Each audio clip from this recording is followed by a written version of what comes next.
Coming the age of 50, 52, I just felt it was time to reflect on my life, a bit more mature.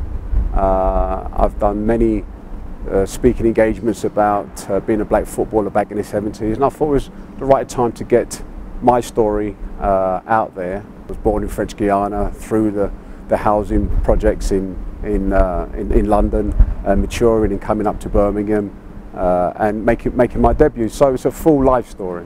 It was quite radical to have 3 black guys in the side, and the warmth and the support from the fans were fantastic, truly memorable, and we've had a lasting relationship with them ever since. When I've come back here to do presentations or speaking, the fans have always been very, very warm, and it really was a special time for us all.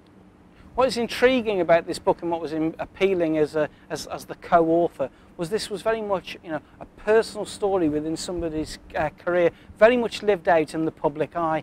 And so we find out a lot more about Cyrille Regis prior to him becoming a footballer, his thoughts while he was actually in the maelstrom, if you like, of being a top footballer playing in the first division. The victim in lots of ways of lots of racism and lots of really antisocial behaviour from football supporters.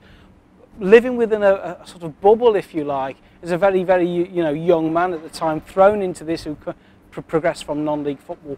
But then how he coped with how his career went along, and subsequently how he's dealt with life and how he's become very much a happy man as he's gone on into his 40s and 50s. Like most of the other black players in the late 70s, to be a pioneer, to be a trailblazer, and destroy all those myths about black players who couldn't handle the cold weather, didn't have the bottle or the courage, had all the technical ability but were fancy dans. And so we smashed all that, and it's great to see 30 years later that the Premiership is littered with black players playing their trade at the highest level. That's why I'm truly pleased that David James has written my foreword. I've admired him afar as a goalkeeper, and I've watched him and thought, what an awesome goalkeeper he is. And I'd like to thank him very much for writing the foreword, and it's pleased me that my life and my life of others has touched his life and inspired him to be a professional footballer. The book is called Cyrille Regis, My Story, foreword by David James and published by Carlton.